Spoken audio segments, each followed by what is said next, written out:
jiwat aku mulat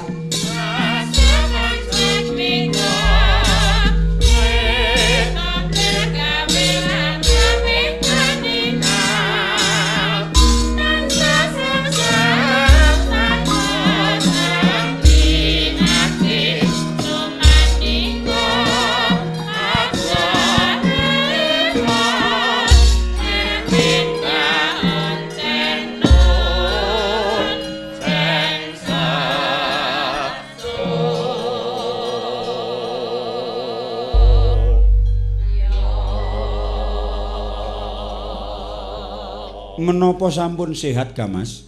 Alhamdulillah sampun sehat. Ah, ndek ben iki wartane iki panjenengan iki gerah to. Aku ketir-ketir nek panjenengan dadak gerah barang iki ngopo to ya? Lah pripun to nyat wong urip niku kesandangan pirang-pirang lelakon salah satunya termasuk lara. Di lara niku ora keneng gersula. Lara niku rabuking wong urip. Mas Kukuh tak waleske Mas niki tuk jalaran. Napa? Tak waleske. Oh. Nggih. Niki pancen pun diniati Pak Purba lek kula sewanten posong ngiras pantes silaturahmi yen ya kulino dolan mriki. Dasare piyayi posong ya wis diniati sing kaya ngendika piyan kala wau. Nggih, Mas. Sedekah. Nggih. Utawa nek Pak Anom dana rasa. Nggih. Pokoke niki ngiras pantes tasakuran nglairake syukur-syukur enten ngersaning Allah. Nggih. Karo ngibur masyarakat sak kelurahan. Makaten ka Mas. Pokoke niki keterangan kula ampun dibantah Pak Purba. Keterangan bab temindak sing apik niku disayang Tuhan. Ning dibenci setan. Sebab setan niku nek enten wong tumindak apik berarti gagal, mula gething karo wong tumindak apik. Oh, ngaten. Ning nek tumindak elek disayang setan dibenci Tuhan. Oh. Ning enten setan benci, Tuhan benci. Napa niku? Niku ndemeni bojone setan. Tuhan benci, setan benci. Setan saya benci. Lah napa Tuhan nggih benci to sing didemeni ya gur bojo setan iki. Ning tak jeneng tembung demeni niku nggih. Temindak sing ora bener. Nggih. Ning manjen mandi penyuwune warga masyarakat posong. Dilalah diparingi terang. Ngaten, Mas. Mergo Mas Jarno, Pak Jarno niku nggih niku wis nyekel kuncine nulak udan. Oh, malah dadi piyayi sepuh to. Jane nek sing pun nyekel kuncine niku iki nek ora bolo dhewe ora tak omongi. Nggih. Napa niku? Anggere ning latar ngadeg temengo ngangkasa jawab. Kiai Toyo Nyai Toyo yang saking ler Balio ngalor. Kiai Toyo Nyai Toyo yang saking kidul Balio ngidul yang saking weton. Sing angel ki sing kon dhuwur, Dik.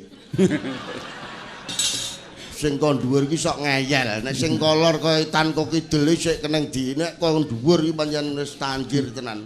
Sok angel dadi niki bener-bener kabul penyune warga masyarakat posong. Perkawis napa, Mas? Nggih perkara terang niki. Ngaten nggih.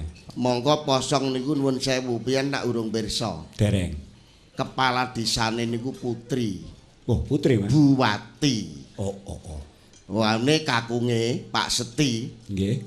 Niku ngasta kepala desa 2 kali, 2 periode njut diganti garwane niki. Pak Seti niku riyen polisi. Jadi nek niki pertama meluruskan sih Pak Purba. Hari jadi polisi itu sebetulnya bukan 1 Juli. Lah napa? Ning hari jadi polisi niku 19 Agustus 1945. Ora. Mergo 17 Agustus Indonesia merdeka. Terus 18 Agustus Bung Karno diangkat menjadi presiden. Terus Polri tanggal 19 Agustus lahir dalam naungan Menteri Dalam Negeri. 29 September mengangkat niku Sukanto Cokro-Diatmojo sebagai Kapolri Yayi Purwokerto. Apal men. Niki Pak Setia Mbak polisi ora mudeng ya itu. Wong ya wis pensiun dadi ya upama ora ngerti ya entuk mawon. Lah menek pendane apil lho, gumun aku.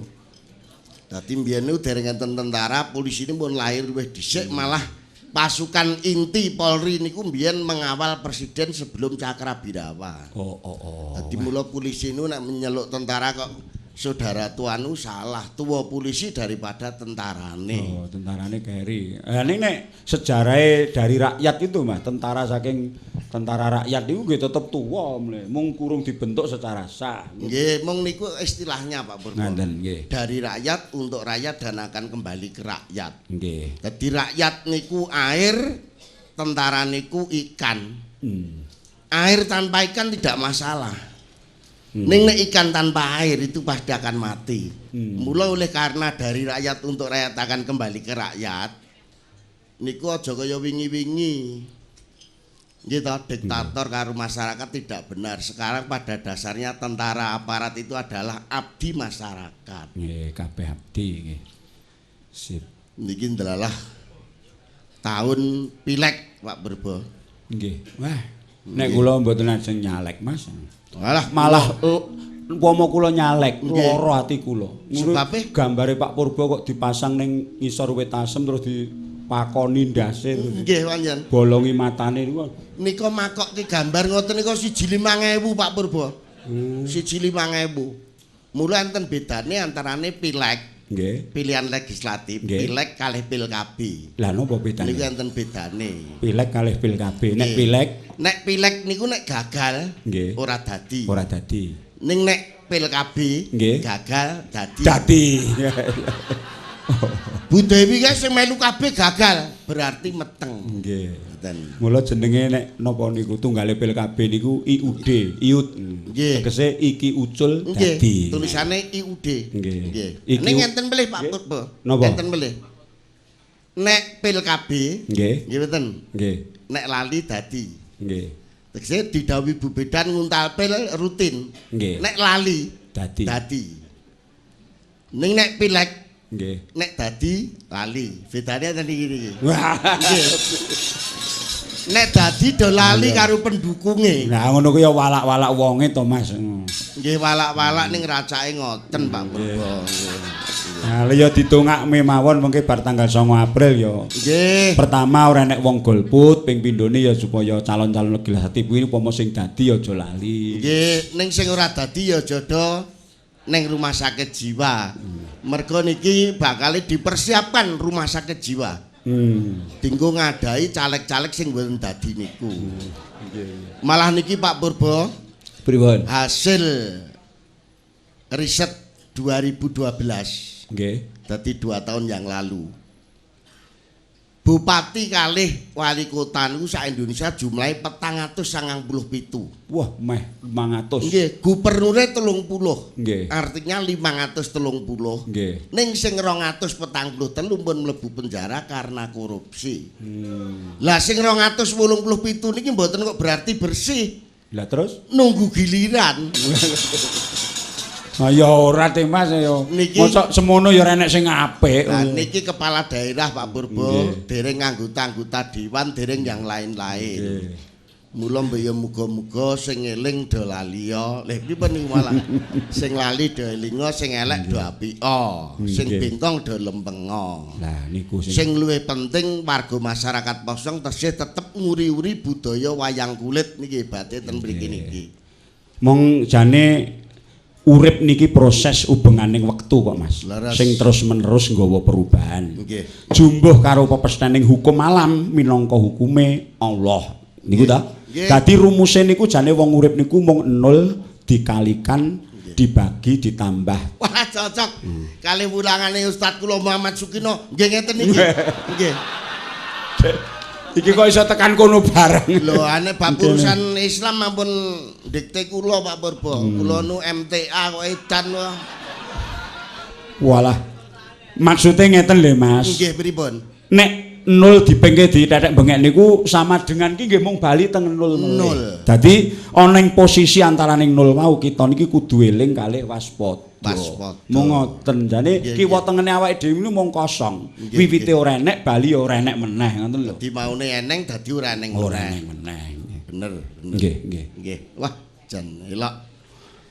Ora sembrono niki kosong ngaturi Pak Purba Asmara niku apa ora hebat bating daerah wilayah mriki sing wayangan Pak Purba sinten ora eneng. Alah lho. Ya mung terjadi satu-satunya di posong niki. Ya ampun ngaten Mas kaya ndewak-ndewake wong kula nggih mung menungsa lumrah. Lho, mboten perkara lumrah wonge ning wayangane hebat termasuk pian dalang 10 besar tingkat dunia. Gitu. Opahe ya ora sembrono ni. Tunggal desa karo Pak Presiden. Pak SBY. Tunggal desa wong ya wong beda anune kok wong padha-padha sing cah pacitan. Nggih. Kula celukke Om Purba riyen nggih. Tuk tuk tuk Slendro Songo. Iki. Tuk tuk.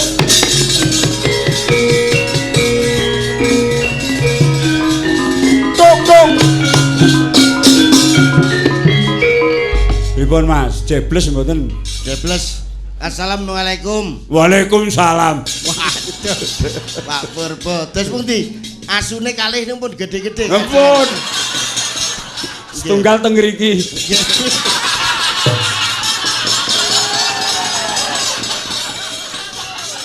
Mboten pau meh digawa mboten sida. Oh, nggih. Kula hebat tenan Mas Jarno. Mburine omah joglo Pak Purba sing kidul dalan nika mburine asu gede-gede. Wah, Pak Purba jan luar biasa. Ternak asu.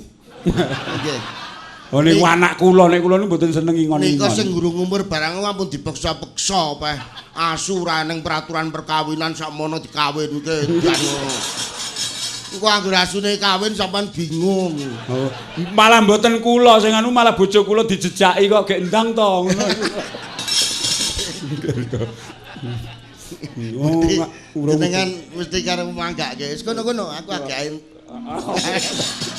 mboten nyonyah kula niku. Awake agak wis. Nggih.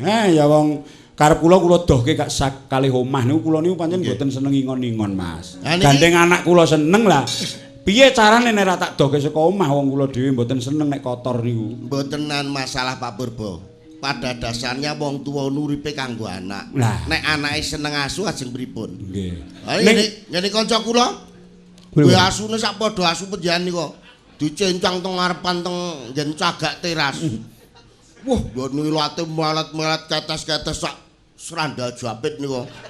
Wah, ambegane ngaten iki. Ngoten niku. Aku lho teka. Wah bingung iki omahe minep sing aneng mung asu lho ya sembangane ra tekon lho. Bosmu eneng lho ngoten, bosmu lanang. Au. Bosmu wedok eneng. Au. Njut agek do napa? Belane agek do menggeh-menggeh kandhane asune niku. Aduh. Asu kaya pinter men. Niki damelane sinten Pak Purba niki? Gadan kula elek-elek Mas king griya. Sing penting larase ngoten mawon diwoke. Mboten nek gamelan wayang terang niki kok gebang. Foto panjenengan niku lho. Napa? Foto panjenengan sing gawe sapa? Oh, foto to tak kira gamelan. Nek gamelan wayang pun jelas. Niki lho kok eneng men gawe perceka. Niki Mas Gamblang saking Jakarta sing ndalang teng omah kula ndek mben nika. Niku lak pelukis ning senengane mayang. Nggih. Kula niku digambar kok ngoten niku. Mas aku ki ndek ben klambine ora salin ya iki ayo. Nek ya ora kena salahke. Ora apa-apa nek lak wis nggawa cempala. Lah nggih ati samongso-mongso karek tuk. Tuk nggon karek diduduk nggon. Nggih. Wah matur nuwun Mas Pendana rawuh mriki tenan wah janes. Lho lah kula pun nakrak kali Pak Seti, Mas Yono kengrakane Pak Seti, Mas Jarno, terus Suwargi kengramane Pak Seti, Pak Guno daleme nggih niki. Menapa nuwun sewu Suwargi keng Rama rumiyin nggih anu niku sok ngasta dalem. Walah pripun to medun tekan kula. Suwargi Pak Guna niku nuwun sewu niki nggih rawuh ten mriki niku mesti ya. Wah, ya kok ki tanjir mesti ngoten. Angger kula pun muni matur Pak niki lampahe napa Pak kan mayang mriki. Sing nyauri sampean ya sak isohmu toko ngoten niku. Pak Guna Suwargi keng ramane Pak Sti niku. Nggih. Niku wah gembleng-gemblenge piyayi mriki Pak Guna Suwargi niku. Ya. Luar biasa. Niki putra-putra Mas Yoko. Nggih, nek niki mesti cocok teng Posong. Daerah mriki niku niki nek ora bolodere tak omong. Daerah mriki senengane warga masyarakat mriki niku anggere apik, murah niku seneng. Nganggo murah barang iki lho. Lho lah dhuwit niku mung piranti mung srana nggih gandengke ning sing bakulak wong seserawungan peseduluran to Mas. Nggih. Nggih nek dulur kali dhuwit iki ya nggih mesti abet dhuwit kok. Ya wis ora edan kowe kok. Nggih, wong kula didhawuhi mbeta piranti ning wayang kula beto keng griya Mas nggih. Nggih. Nggih elek nggih kajenge sing penting babonan Klaten kalih Boyolali niku. Ya terus menika warga masyarakat sederek-sederek Posong ngaturi pirsa agemipun inggih Pak Purbono sebagian ageng gerilya saking Klaten. Ya gerilya lho Mas. Lho tegese wayang-wayang sing daerah Klaten sing golek pian rono rene niku ya tuku ning rak ya dadak anggo golek. Nggih. Sing tajak golek wis ora enek. Nggih, terus niki murid Mah Jali sing dados nggih mung setunggal niki. Nggih. Enten wayang apik ngoten pun. Wah. Wong jenenge wong kesenengan kok Mas nggih. Leres kula niku seneng wayang wong. Lho. Nek mung wayang kulit mboten seneng. Wayang wong sing dadi Abimanyu Janaka ora mesti wedok. Oh nek wayang Solo. Nen? Nek wayang Solo. Lah nggih. Wayang Yojo Janaka Abimanyu lanang. Ning paling kula mboten seneng wayang golek nika. Ngopo? Kula wegah sing ngrogohke ngisor nika. Nika ora dadak ngrogoh nek nglakokke. Nggih. Nggih ben jingkat kula. Wong edian ngoten niku. Ha wong ora omong-omong.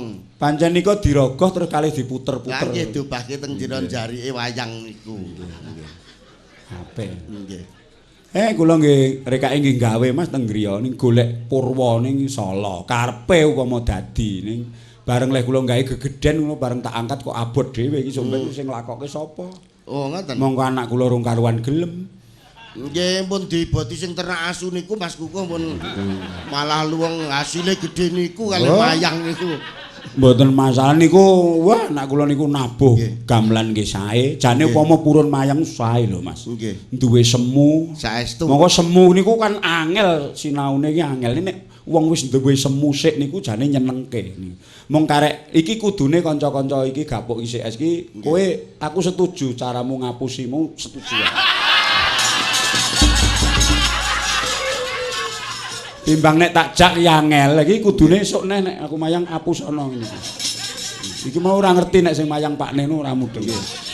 Dados para tamu ingkang ngasta gender penerus menika putranipun Pak Purbo. Nah, ngono. Ingkang alit nggih, Mbak. Nggih. Menika garwanipun Bu Purbo. Nggih, nek tak sawang anak kuwi malah kaya Pak Deku. Pak De. Ya tegese iki wis brewok Oh lah, kula kinten nek kaya Pak Denjali. Ampun. Mboten niku musik nggih pinter Mas. Nabuh gamelan nggih muni. Ning musik nggih pinter. Nggih. Ndek mben niku malam tahun baru pun bar ngiringi Reza Artamivia. Artis ibu kota penyanyi nika teng Desunan. Lah mun sakpole to Mas pun iso kon ngiringi artis ibu kota kira nggih pun luwung ngoten. Terus wayangane Ringgit Purwa. Nggih. Kula rak pun nate semerep nalika ngringgit pas wiyosan panjenengan teng dalem piyambak rak sing ngasta Mas Kukuh. Anu to kemlemet to. Nun? Kemlemet to. Lah nggih pun wah wis apa-apane wis hebat. Lho anggere nek no tang tang Danguni to ko keriyen.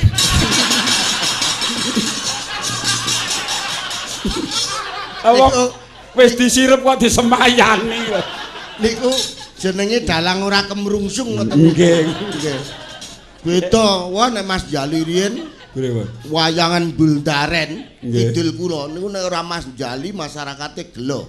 Mula Manjali sedo ya ganti-ganti dalang ora cocok kabeh.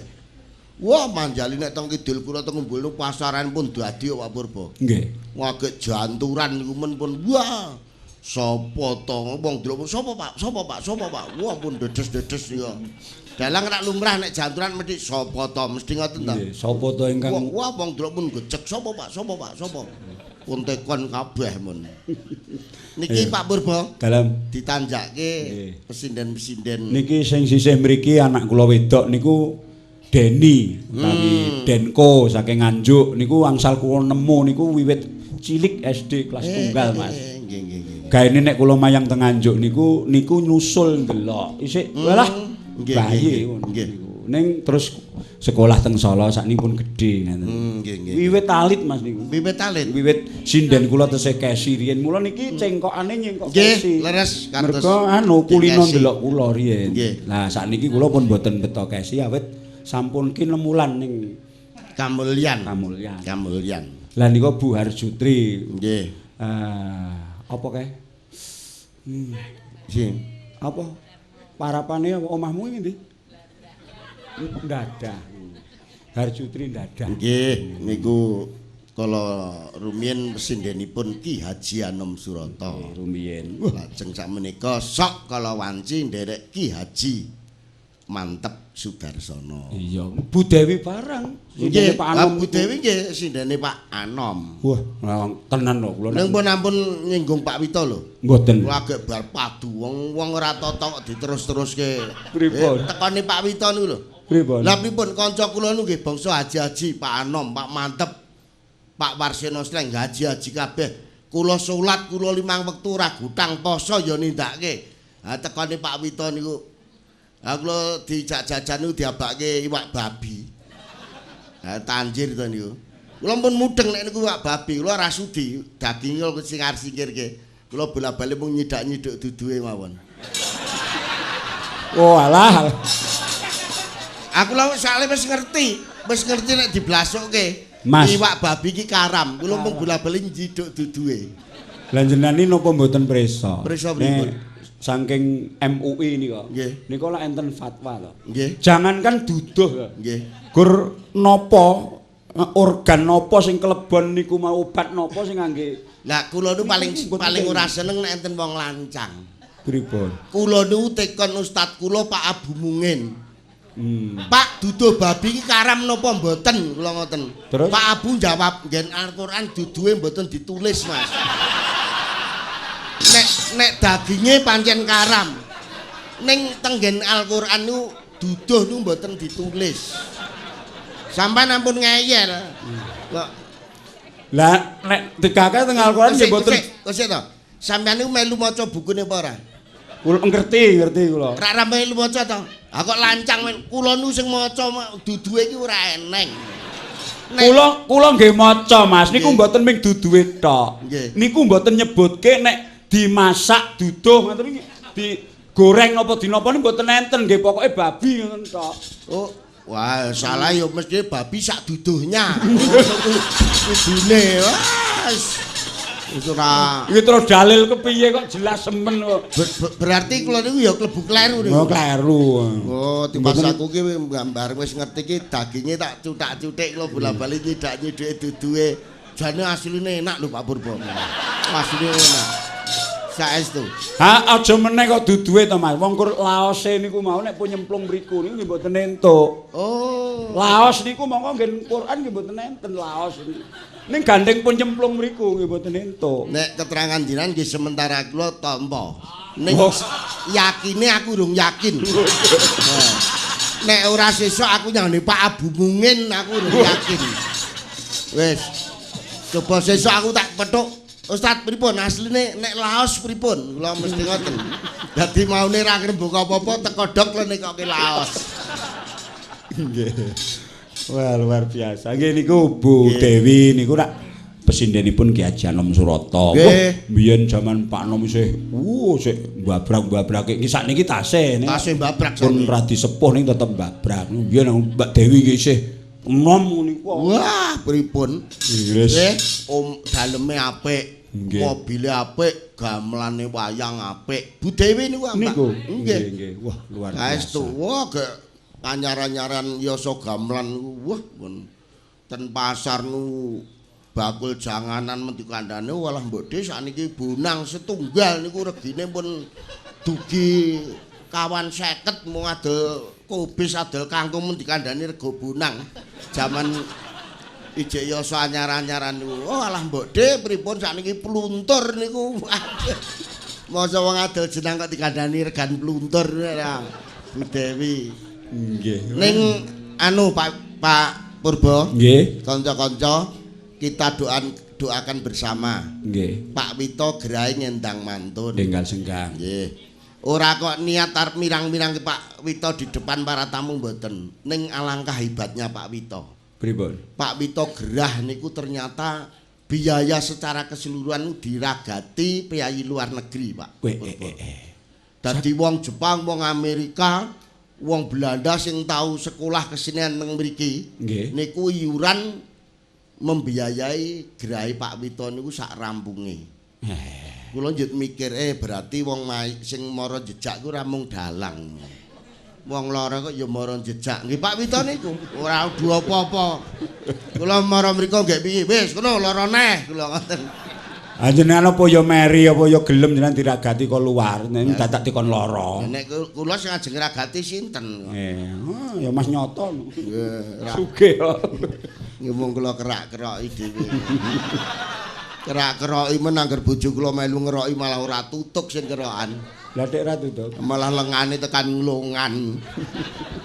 Pun kok lek tembangan napa? Yo Kartiem pundi? Niki wau sanjanggale kula.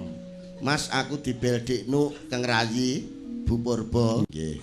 Nggih mugi-mugi manjing swarga nggih Mas nggih. Nek dadi. Ana pun jelas mboten usah dimugek-mugekke kok. Edan. Ya syukur. Kula akrab kali Pak Abu Mungin kok mongso mriko ora urusan rono edan wae. Ning kula meling tenan perkara laos niku mang takoke tenan. Sesuk esuk kula para mriko. Jeng minggu paengan kudu pun entuk jawabe lho. Mboten Mas sesuk sore sampean pun lu SMS lho bab laos. Kula mesti Pak Purba bab laos ternyata sesuk sore tekan mriko. Niku mboten mau nyemplung gen babi lho Mas. Nggih napa nyemplung gen rica-rica asu bareng. Laos niku wau pripun ngoten lho. Napa nggih? Padha napa mboten ngoten lho. Oh. Najis karam napa mboten nek mlebu gen rica-rica. Lah nggih mula standar kula niku Pak Abu Mungin. Sesuk kula tekon laos kalih asu. Nggih. Mboten niku piyai pundi to Pak Abu Mungin? Pak Abu ana pian duduniane ya ora mudeng. Duduniane. Nggih. Monggo ayo Nduk Deni. Nembang ya apa ya? Nggih. Nggih, monggo. Nembang napa, Pak? Sak karepmu, sak mengone lambemu. Masalah. Wah, luar biasa. Mbiyen kalih kula niku urung kotangan lho, Mas. Tenane. Oh, bocah kok. Napa sakniki mpun? Mpun. Oh, wis nggih. Nggih. Tapi nggo menetak kembenan iki sing dikotangi iki apa? Nggih. Kon dhuwur kan iso guru bandang. Nggih. Nek bab kotangan ampun nggih patuhan perkara gedhe cilik. Nek cilik ra kotangan, nek gedhe kotangan mboten mungkin. Enek sing gedhe barang ra kotangan yo akeh kok. Nggih. Nembang apa, Nger? Bajing loncat, Pak. Oh, bajing loncat. Dibawani. Sik ning bawane ya sing ora sak Jawa Baratan, Jawa Timuran. Engko terus mlayu nyang Jawa Barat. Banyuwangi. Suwe ra krungu aku. Banyuwangi. No. Mandek mayang. Iya. Kangen kok, Pak? Iya. Sakniki, Pak. Iya. Wis. Sesuk wis do mulih no, Pak. Pak Yoko pripun jenengan upama mayang terus dianu cah perawan iki. Sakniki Pak, jenengan piye? Mesti ya, ayo to. Nggih. Terserah kula ngoten. Niki Pak Purba. Pripun? Niki Pak Bayan Warna. Sing klaturke panjenengan. Nggih. Perangkat Desa Mranggen. Niki nggih ten Jaba. Mranggen daerah Mranggen niku daerah Kecamatan Jatino. Oh, sing ngendika ndek mben. Manati iki kali pendian niku teng UGM pian teng UGM nusul. Nggih. Terus mayang ten Solo udan ngeyis nusul. Nggih depen pian mayang teng Jakarta to. Nggih. Niku ajeng gadhek pit motor kula elekke. Nggih ajuki delok wayang niku. Ndelok wayang kok dadak nyekel kepit motor lho mbolung didol pekarangane kula ngoten. Ayo wong ngono ki aku kudu ngacungke Jempol, terima Nggih, kasih. Wong ditresnani piyai kok nggih. Saestu. Ya, kok. Mambiat mayane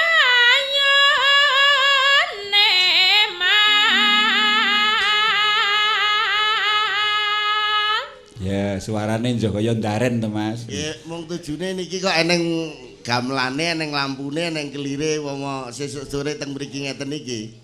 Mau Pak Seti rapani metu nguyuh. Wah, ngarepan ki nang wong edan mesti ngoten. Trimake, Po. ngarepan enten wong edan nggih. Ngarepan. Ngarepan iki lho. Sing sing dingendikake Pak Deyaka ki nek iku kukuti. Nek kukuti Lah nggih kabeh. ngarepan iki nek wong edan. Iya, Lah Pak. nggih ngarepan iki to. Ya bener, Pak De. Bener. Bener ngono kok, bener. Bener. Bener. Dadi karep kula niku nek wis diteteli kabeh, peteng, kita ngarepan ana wong edan. Lah nggih ngarepan iki to. Nggih ngarepan. Bener ngoten. Sik tak genahke sik. Nggih. Genah no. Enek wong edan ning ngarepan ki iki wis diteteli apa urung? Yang sing genah. Nggih sok diteteli sok mboten. Kalah iki lambene ra kena dibutuh. Gua wis muni sakniki ngono ae kok karuane kok. Ngono aku tak samplok pleng ngono, Pak. Mbok ora mesake kurang kene wis kaya dikamplengi ngono tak kamplengi ora. Nggih. Sawarane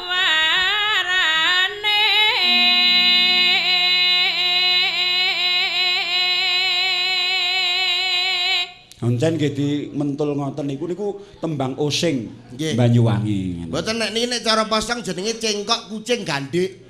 Oh. Nggih. Wow. Nggih.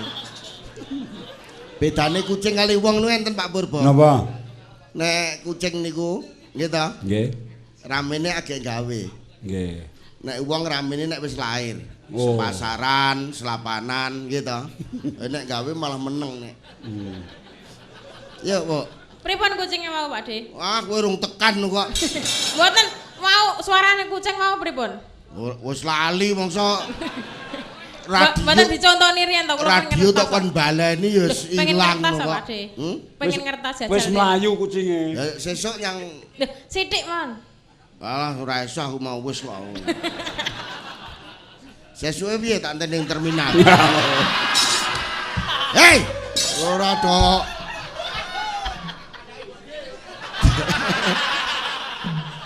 Git, aja kandha bojoku lho, Git. Ya, Pak. Gandeng pelampiangan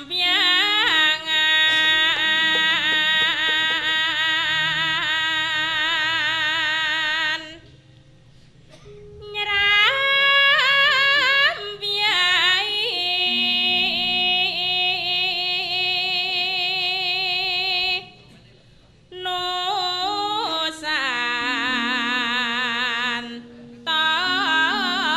Nusantara.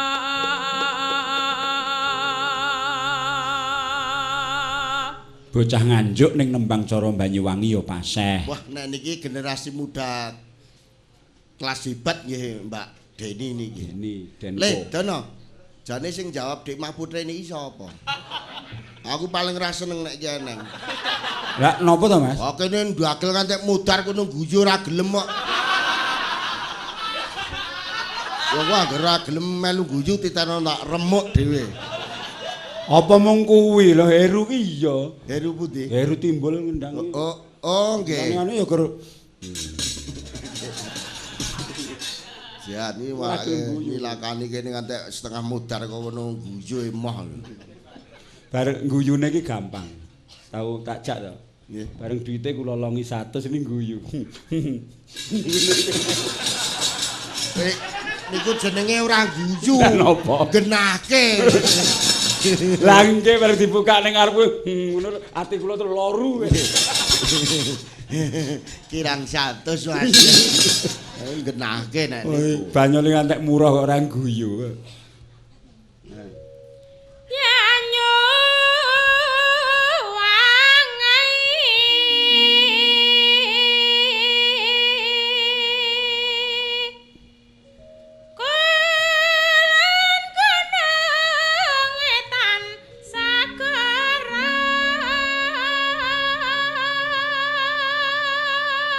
Menika ugi ngumandang lumantar radio Suara Slang, Mas. Nggih. Dalu menika.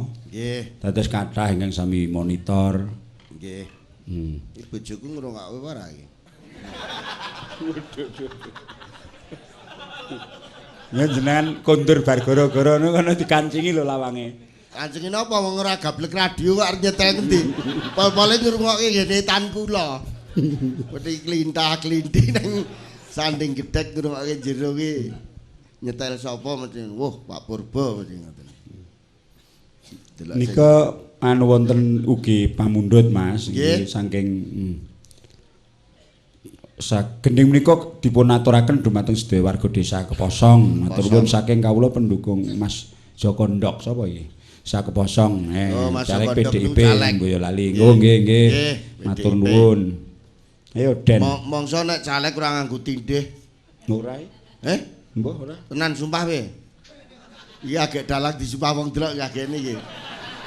Sosok ngoten kuwi nang tindihene ya dalange ra ngaku kok. Oh enten nanti satu. Wong nek caleg ora nganggo tindih modar wis kok.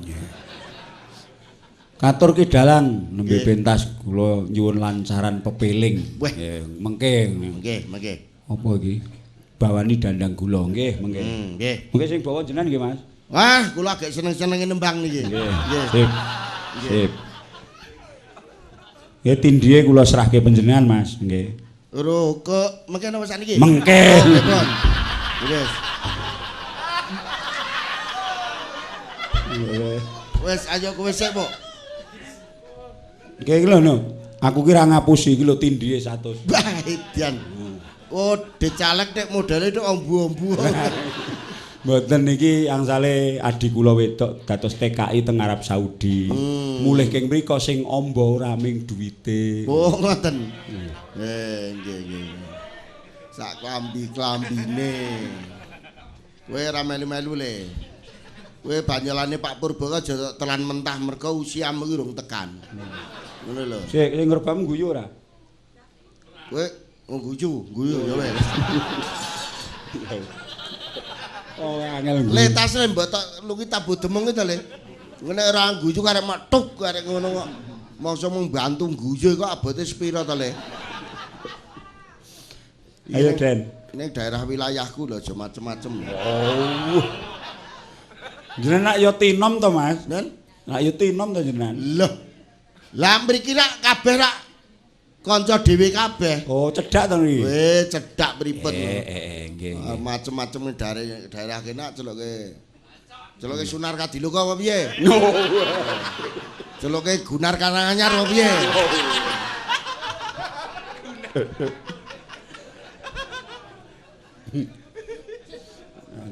Nek akon ngandhake ndadak nusul ning Bolali wong malah ning penjara sajae tadi. Mboten niki do teng jaba kanca-kanca. Nggih. Ya, Bu. Lar lan kidul halah sangkar. Kang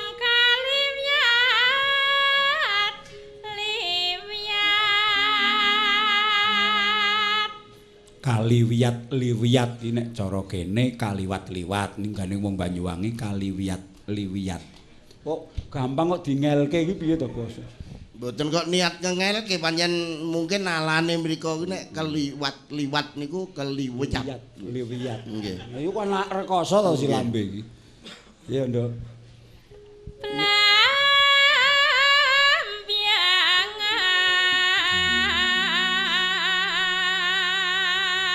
Gol karek blambangan ngono kok blambiangian. Iya tunggale nek miat langening kalang nyumuan. Kalang juan ngene mayar kok dadak dinyel-nyel malah ilate kolu. Lah ning ngarani Ki Sawi Woko piye kuwi. Ora dijenengke nek niku kok.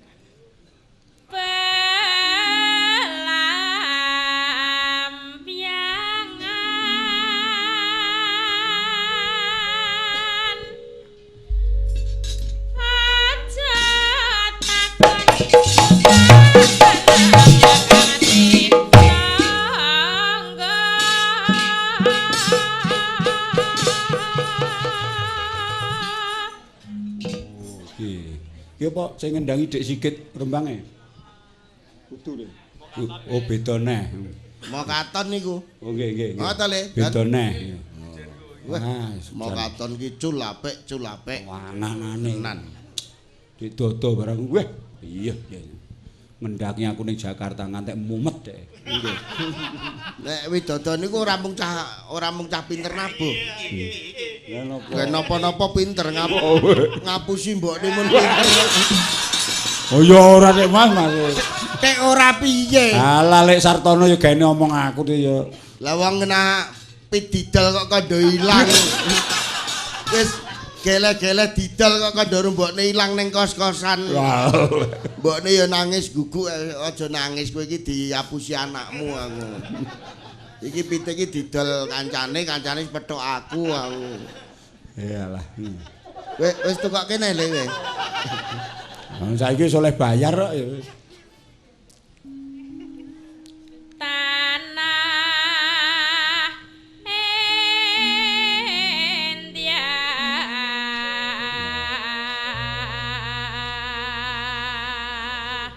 Gumeliaring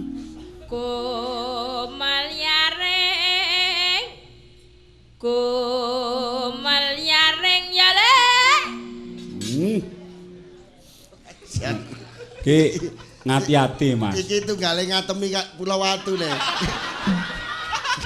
Ngatemi Pulau Watu niku nek dalange Pak Bagong Supono sing delok ngatemi iki ya ora lho. Wah lucu. Pripun? Bratayuda niku salah dalange. Anggere Werkudara yange ngatemi wong edan. Oh sing edan maksudnya njaba alah gong. Etuk turan pira mu bengak-bengok wong edan. Turah 300 e bengak-bengok wong dalang kok dimungsi wong edan. Nggih bengake ngeten iki wau. Ning ngati-ati jenengan nek ajeng melayani Denko niki. Iki wen tanda-tanda gelem jerit ngeten iki ngisini-sini mengke. Ah dipungkem ngono kok. Jerit ngono kok. Ayo. Taman Sari Nusantara.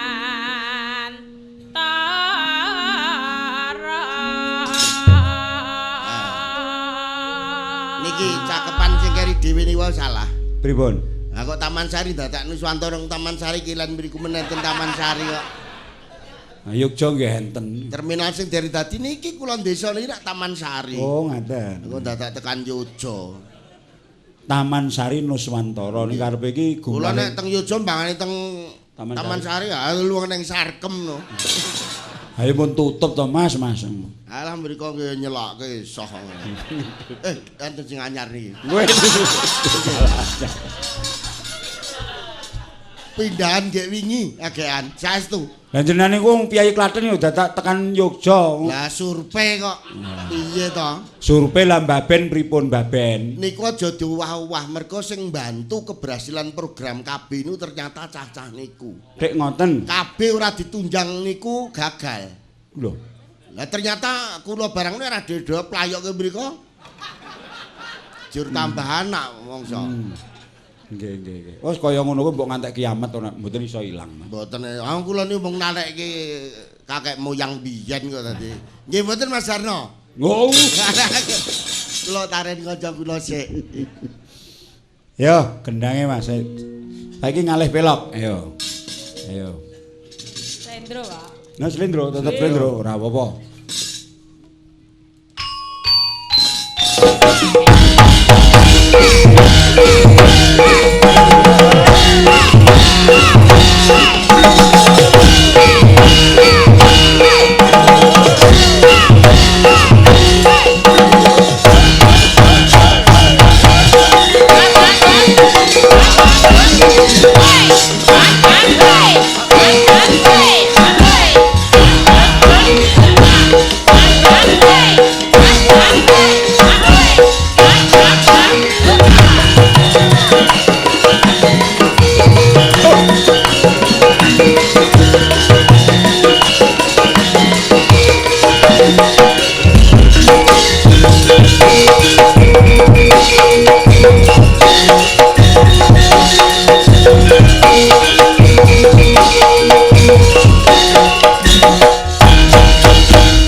Men diteruske sik.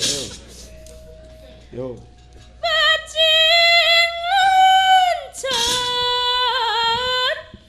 Bajing loncat ke astana ya.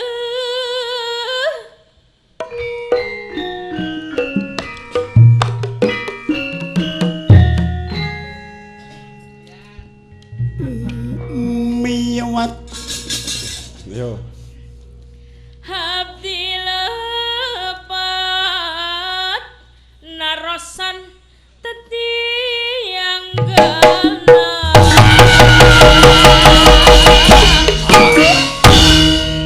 Bajing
medhotke gak mlaku cah. Wong nom ki kudu ngono kuwi. Wis. Sregepe latihan ora ilok. Ya wong kuwi nek ning Gebang ning nggonku kaya gapok bareng kuwi. Karo kuwi sapa kuwi? Sing lemu Jakarta kuwi. Wis kuwi. Anggere muni tuku hik. Wah, wedang segelas latihan nganti sewengi muput. Paya kok? Nggih. Niku moncere kabudayan kita sakniki. Putra-putra ni kena dijagake besok dadi generasi penerus yang hebat. Leres, dados swamine Darmati sak mangsa-mangsa niku sing tuwa cara kula niku ya ora mati to Mas, ora mati to ya. Lah timbangane sing mati kula sik niku ora enten nek sing tuwa mati niku nom meneng sing bacutke niku mboten niki mbok menawa dajeng mati sik niku wong tuwa semarem. Marem. Ning niki anu Pak Purba panjenengan kegiatan Solo niku penuh dengan anak-anak muda niki. Wah, Tengah Marta eneng, terus keraton ini padat karya apa kae? Apa kali? Padakarsa. Padakarsa. Paguyuban Dalang Karaton Surakarta. Enek Padasuka. Padasuka nggih enten. Ternyata Pak Purba, Pripun? nek saiki ngoten jaman wis kaya ngeten kahanane nggih. Nggih. Biyen ternyata sing duwe mobil pertama niku sampeyan dalem ingkang sunuwun Kanjeng Susunan Pakubono ping 11. Kagungan mobil pertama niku pomo dijuluki Bapak Otomotif Indonesia niku sudah layak. Niku tahun 1894. Dek wis enek mobil ya, Mas? Nggih. Sing duwe mobil kedua niku Kanjeng Raden Sasraningrat niku tahun 1907. Njut Sultan Ternate niku sing duwe mobil ketiga niku tahun 1913. Terus sing kredit Avanza pertama sapa, Mas? Niku. Terus terang kula nek niku nggih. Tekan kono. Aku piye kok ya apal mobil tahun dal ra enak kok. Ya apal. Niku miturut buku kandhane Pak Abu Mungin ngoten niku. Lah gagas. Kula niku wong nirokke kok. Nggih. Niki kanca-kanca jan wah elak tenan. Nggih niki cah nom niku ngeten niki. Wah, trajange ngono. Dadi payangan iku ora ning wong teklak-tekluk. Penabuh ora ning wong ngantuk, nggih to. Seragame biru-biru niku. Waduh. Niki kula niku ireng kok. Lon? Ireng. Biru. Wah. Oh, mataku sing lamur. Nggih. Kelingan sing nang nggon TV nika kula. Pripun? Korupsi katakan tidak. Mah akeh dhewe. Ampun ngoten niku. Mboten niki monggo intermezzo Pak Purba. Nggih. Saniki nek Bu Dewi napa Mbak Arjudri pisan meneh. Niki dandang gulane riyen mang ngono. Jenengan tembangke napa pripun? No. Oh sik nyongo ae. Werdine kang ringgit tan puniki kang kababar dening Ki Purba. Kok kurang? Nah sesuk tambahi. Asmara Pak Yoko bintang tamune. Waduh jan. Kang milih lakon niku Pancasanya dening Pak Seti. Ngen bayaran tak ra ditulis to, Pak? Reng. Ujube warga posong den unjuk syukur. Kanthi dana. Wah, kanthi dalang napa dana kok madhek aku. Sedekah bumi ing cipta kinayoman bulurah Trismiyati. Tri Esmiyati datan ana kuciwa. Semanten saking kula Mbah Panut. Oh, Mbah Panut. Kang gandeng punika kangge sedaya kanca-kanca setya raras kathahing kalepatan kula sanget nyuwun pangapunten. Wassalam. Iki mau pepeling. Tak tung tak nong ning iki apa ya digarap pepeling. Nek kanca-kanca iki mesti digarap. Enggak niki tukang. Nek ngene Pak Anom lah, anu Pak Mantep bukane lak bawa nika. Nggih. Allahu ak. Nggih nika. Allahu ak. Niki Pak Mantep nggih nyetel radio lagi. Wis men. Lha kula ning ngarani ning kan ngoten. Pak Mantep sakniki ajeng pindah reklame. Napa? Pun gugu kula Dek Wirak Tapa Skadon. Nggih. Ora cocok Mas. Nggih, ora cocok. Sampeyan iki Pak apike reklame kendaraan anu sing kendaraan matic. Oh, matic. Nggih. Dek matic. Lah padha sira nganggo gigi. Oh, tak kandhake nang. Pak Purbo. Tutuk kok dipadake motor matic lho. Aja diomongke lho. Ora penak lho, aja lho. Wong iki bocah nyetel kok. Wong bar SMS aku. Sesuk tak kandhake yo. Mas, jenengan niku anu liwat nyilen niku Pak Yoko niku teng warung niku ngendika ngeten niku. Galo mione liwat. Lah nek tawa sekadon nek wis ora pas. Nek tawa kendaraan metik rak padha sing tanpa gigi dadi serasi. Wak mantep niku jajan teng kula kali kula teng Bandung. Sop buntut. Kula Mas Nardi sopire, Mas Mantep. Lah kok Mas Mantep niku mesa muni. Wah. Biaji kok padhe sing laden niku. Pripun to Mas? Lah sampean Ronardi malah sing untune rangah itu daging-daging. Kula sing ra diuntu malah itu balung. Lah lek lo nyauri apa wong laden men dadak ngawaske cangkem. Apa ngladekke sope dadak ngawaske cangkeme piye? Ya ora mungkin ya. Anake Joko guyu. Cah cilik niki. Iki putrane sinten? Sing ngendang niku. Oh alah, putra di Jakarta? Nggih. Oh, sing karo mbok ndi iki? Bogor we. Kaya dikai len. Ayo, tak dung tak nong ning. Ayo. Kaya Mas Anom apa ora? Aku ora ngerti garapane ayo.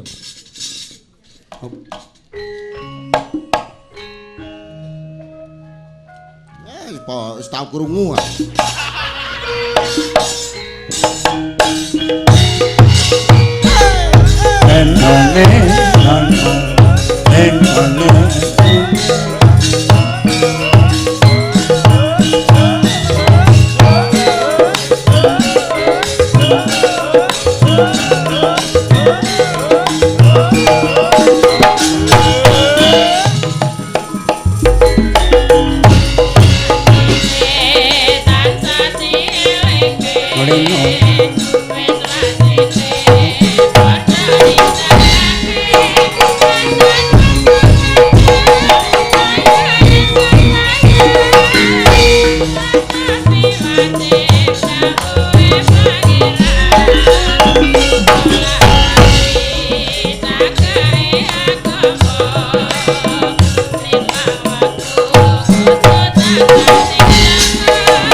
Niat langing kalangan aklar pandancar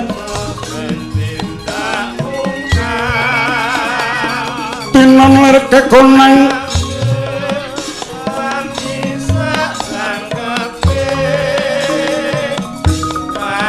surum sorot tetan padang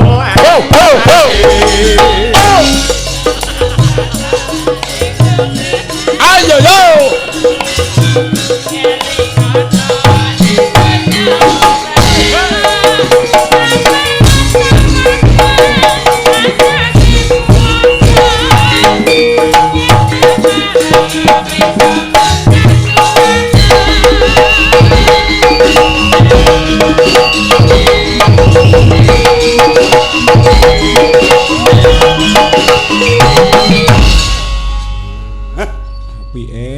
tenan. Geger posong bengi niki. Nggih. Geger. Wis iki ambak kabeh ning kene ora bakal kemalingan. Amalingi doten iki kok.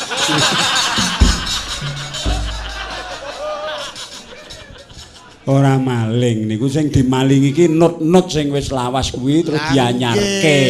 Sing ngomong nek maling liyane ya sapa to? Ya kreativitas. Zaman senengane mah tumbak cucukan. Ya. Wis liyane engko neh. Pun. Mengke mlih nggih Mas nggih? Nggih, matuk. Pun niki. Pun. Engko pun mengke mlih ya. Ning engko neh lho, Dik. Engko neh lho.